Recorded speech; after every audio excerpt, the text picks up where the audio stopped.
नमस्कार दोस्तों, आज की सबसे बड़ी खबर। सुप्रीम कोर्ट ने मोदी सरकार के वक्फ संशोधन कानून 2025 पर बड़ा फैसला सुनाया है।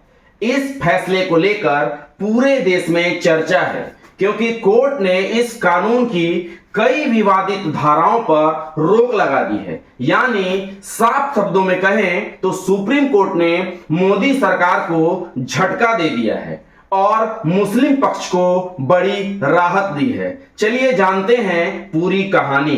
क्या था ये नया कानून, किन किन धाराओं पर विवाद था, सुप्रीम कोर्ट ने क्या कहा और इस फैसले से आखिर किसको राहत मिली है। दोस्तों, मोदी सरकार वक्फ संपत्तियों से जुड़े पुराने कानून में बदलाव लाना चाहती थी। सरकार का कहना था कि वक्फ बोर्ड की संपत्तियों में पारदर्शिता लाने और विवाद खत्म करने के लिए ये नया कानून बहुत जरूरी है। लेकिन मुस्लिम समाज और कई वकीलों का कहना था कि इस कानून से सरकार को बहुत ज्यादा ताकत मिल जाएगी और वक्फ की जमीनों पर सरकारी कब्जा हो सकता है। यही विवाद सुप्रीम कोर्ट तक पहुंच गया। सुप्रीम कोर्ट ने मामले की कई सुनवाई की। मुस्लिम पक्ष के वकीलों ने तर्क दिया कि यह कानून मुसलमानों के अधिकारों पर हमला है और इससे उनकी धार्मिक संपत्तियों पर नियंत्रण खत्म हो जाएगा। सरकार की तरफ से कहा गया कि यह कानून केवल सुधार के लिए है। आखिरकार सुप्रीम कोर्ट ने इस कानून की कुछ महत्वपूर्ण धाराओं पर स्टे यानी कि अस्थायी रोक लगा दी है। धारा DR कोर्ट कहती है कि 5 साल का लॉक इन पीरियड।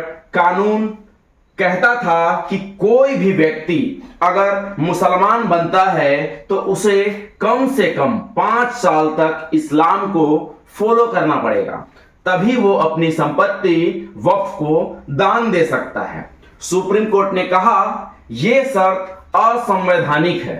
कोर्ट का साफ कहना है कि अगर कोई आज ही इस्लाम धर्म अपनाता है तो वो उस दिन भी अपनी संपत्ति वक्फ को दान कर सकता है। धारा 2C, कलेक्टर की रिपोर्ट आने तक संपत्ति को वक्फ न मानना। नया कानून कहता था कि जब तक जिला कलेक्टर की रिपोर्ट नहीं आ जाती तब तक कोई भी विवादित संपत्ति वक्फ की नहीं मानी जाएगी। यानी अगर किसी ने विवाद खड़ा कर दिया तो पूरी संपत्ति सरकार के कब्जे में रह सकती थी, चाहे जांच सालों तक चले। सुप्रीम कोर्ट ने इसे रोक दिया है। कोर्ट ने कहा है कि किसी DM या कलेक्टर को इतनी ताकत नहीं दी जा सकती कि वो सालों तक जांच लटकाए और संपत्ति को सरकार की मान ले। ये फैसला न्यायिक या ट्रिब्यूनल स्तर पर होना चाहिए। वक्फ बोर्ड में गैर मुस्लिम सदस्यों की संख्या। कानून में पहले गैर मुस्लिम सदस्यों की संख्या तय नहीं थी। इससे डर था कि बोर्ड में मुसलमान अल्पसंख्यक हो सकते हैं। सुप्रीम कोर्ट ने कहा कि वक्फ बोर्ड में 3 से ज्यादा गैर मुस्लिम सदस्य नहीं हो सकते हैं। केंद्रीय वक्फ परिषद में 4 से ज्यादा गैर मुस्लिम सदस्य नहीं होंगे और सबसे अहम, बोर्ड का CEO कोई मुस्लिम ही होगा। यानी अब वक्फ बोर्ड का नियंत्रण मुसलमानों के हाथ में ही सौंप दिया जाएगा। क्या बचा हुआ है इस कानून में? दोस्तों, सुप्रीम कोर्ट ने पूरा कानून रद्द नहीं किया है।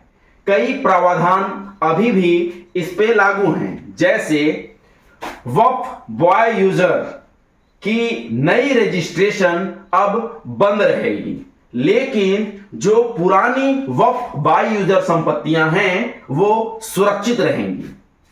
इसका मतलब है कि सरकार के पास सुधार करने की गुंजाइश अभी भी बची हुई है, लेकिन मनमानी तो वो नहीं कर सकती।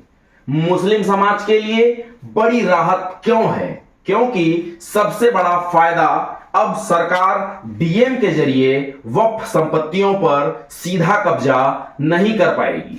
दूसरा फायदा, मुसलमान अब अपनी मर्जी से बिना 5 साल इंतजार किए अपनी संपत्ति वक्फ को दान कर सकते हैं। तीसरा फायदा, वक्फ बोर्ड का बहुमत मुसलमानों के हाथ में रहेगा। कुल मिलाकर मुस्लिम समाज इसे अपनी बड़ी जीत मान रहा है। दोस्तों, सुप्रीम कोर्ट का यह फैसला संतुलन बनाता है। सरकार को पारदर्शिता लाने की छूट है, लेकिन किसी की धार्मिक संपत्ति पर जबरन कब्जा करने का रास्ता बंद कर दिया गया है। अब अगली सुनवाई में तय होगा कि इस कानून की बाकी धाराएं संवैधानिक हैं या नहीं। आपको क्या लगता है दोस्तों? क्या सुप्रीम कोर्ट का यह फैसला सही है? क्या वक्फ संपत्तियों पर सरकार को इतना नियंत्रण मिलना चाहिए? अपनी राय हमें कमेंट्स बॉक्स पर जरूर लिखिएगा। वीडियो अच्छा लगा तो लाइक और शेयर जरूर कीजिएगा। बहुत बहुत धन्यवाद।